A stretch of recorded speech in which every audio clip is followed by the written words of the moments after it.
In this talk from DD 2017, Red Storm Entertainment's Jay Posey shares his experience as a letter writer and senior designer developing Ubisoft's video game Star Trek: Bridge Crew. He explains in detail how Red Storm tackled telling a story without stealing the focus from the social dynamics at the heart of the gameplay.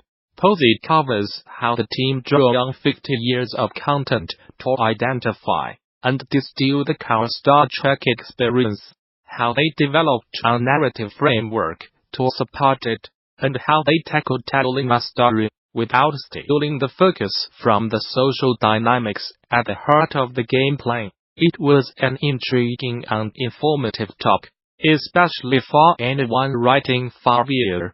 And now you can watch it for free over on the official DD YouTube channel. In addition to this presentation, THEGDC Vault and its accompanying YouTube channel offers numerous other free videos, audio recordings, and slides from many of the recent game developers conference events. And the service offers even more members-only content for DD Vault subscribers. Those who purchased all access passes to recent events, like DD, would already have full access to DD Vault, and interested parties can apply for the individual subscription via DD Vault subscription page. Group subscriptions are also available. Game-related schools and development studios who sign up for DD Vault Studio subscriptions can receive access for their entire office, accompanied by contacting staff via THEGDC Vault Group subscription page. Finally, current subscribers with access issues can contact DD Vault technical support.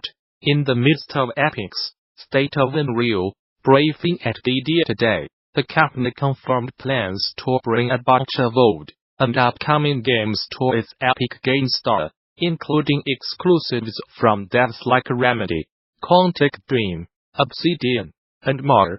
This is a big deal because Epic seems to be ramping up its efforts to compete with Steam and other storefronts allowing developers to the Epic Game Store. Notable developers who have committed to launching their upcoming PC games as Epic Game Store exclusives, at least initially, include Remedy Entertainment, Control, Obsidian Entertainment, The Outer Worlds, and Heart Machine. Solar Edge, Ubisoft and Quantic Dream have also agreed to bring a number of their already released games to the Epic Store, which is a big deal since this will be the first time that Quantic Dream's last 3 games, Beyond, Two Souls, Heavy Rain, and Detroit Become Human, will be officially playable on PC, in addition to the games already mentioned. The following titles are now slated to release exclusively on the Epic Game Store. Burnout. It's an imprecise term for a very specific, endemic problem in game development, one often, but not always, caused by the industry's proclivity for crunch. Being a game developer is often an exercise in endurance, working on a creative project for years on end. There is a constant pressure to push harder to see the thing through, a sense that the task is endless, but that more work might just get it done quicker. Financial, social, and cultural reasons make developers throw themselves into it, feeling guilty if or lazy, are afraid of what will happen if it does not get done quicker. Those pressures can and will wear a developer down, slowly crushing them without them even knowing it until it is far too late. Burnout is an extremely serious issue for game developers, as they work themselves ever harder to see their passion projects brought to life, all through buckling down to get that huge game released on time. It is an insidious thing that devours minds and bodies with overwork, breaking the wonderful, creative people who want to bring their incredible visions to the world. Whenever you care about someone or something more than yourself, your risk of burnout takes a big leap forward. says Jonathan Holmes, licensed independent clinical social worker. Burnout is a slang term when people get stuck in a behavior pattern that they were once able to thrive in, but over time makes them more and more anxious and depressed. Think of when a car spins its tires at high RPMs without going anywhere, and all you get from it is the stink of burnt rubber. But instead of your car, it's your brain. That's burnout. These overworking behaviors, often lauded, are worn like badges of honor in the game development industry, often only serve to leave its creative minds in ruins, breaking people down. In an industry where people seem proud of working 12, 16, 24, or more hours during crunch periods that never seem to end, there are endless stories of burnout. I got thrown into the deep end and found myself trying to code multiple games by myself in a short amount of time, without any real guidance. Says Ko Nguyen of United Kingdom game Gamasutra.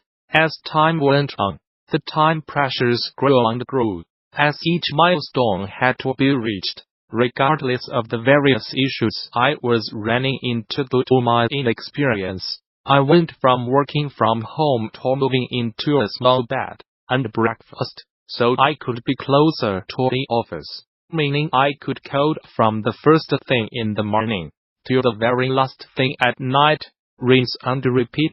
My burnout spiral began when I felt like my experience as a teacher was not being recognized by my peers. Whether that was true or not does not quite matter. I decided to work on games outside of my regular 9 to 5 hours, says Jennifer Sherrill of Opaque Space.